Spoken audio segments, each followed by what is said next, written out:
6 గ్యారెంటీలు అన్నాడు. ఇగో చిన్నమ్మ చెప్తాంది, సిలిండర్ ఫ్రీగా వస్తుందా మీకు? 500కు ఇస్తాను కదా, వస్తుందా? వస్తుందా? కరెంటు 200 యూనిట్లు ఫ్రీ అన్నాడు, వస్తుందా?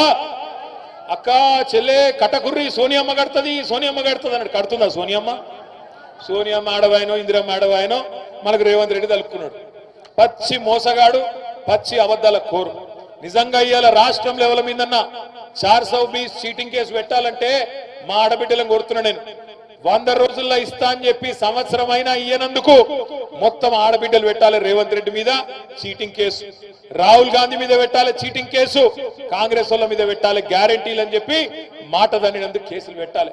ఇక మనం కేసులు పెట్టినా పోలీసు వాళ్ళు ఉన్నారా ఇడ? ఇక పోలీసు వాళ్ళకి దరఖాస్తు ఇచ్చినా వాళ్ళు తీసుకోరు పాపం. వాళ్ళు ఏం చేస్తారు? రేవంత్ రెడ్డి మళ్ళీ ట్రాన్స్ఫర్ చేస్తాడో ఉల్టా ఏమన్నా చేస్తాడో అని వాళ్ళ భయం.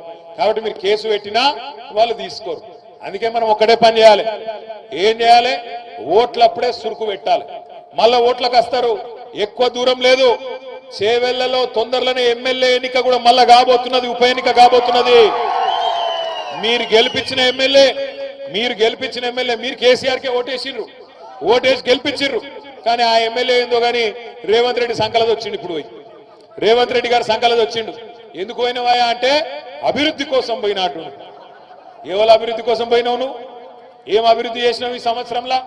రైతు బంధు ఇచ్చినవా? లేకపోతే ఆడబిడ్డలకు నెలకు 2500 ఇచ్చినవా? తులం బంగారం ఇచ్చినవా? చదువుకునే పొలగాళ్ళకు స్కూటీలు ఇచ్చినవా? నువ్వు ఇచ్చిన మాట ఒక్కట నిలబెట్టుకున్నావా?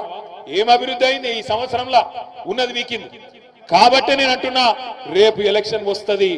ఎలక్షన్ వచ్చినప్పుడు చేవెళ్ళ మాత్రమే కాదు, రాష్ట్రంలో 10 మంది ఎమ్మెల్యేలు ఎవరైతే పార్టీ మారినరో 2025 సంవత్సరంలోనే ఆ ఎలక్షన్ కూడా వస్తుంది. మీ చేవెళ్ళ ఉప ఎన్నిక కూడా వస్తుంది. బుద్ధి చెప్దామా కాంగ్రెస్ పార్టీకి? చెప్దామా వద్దా?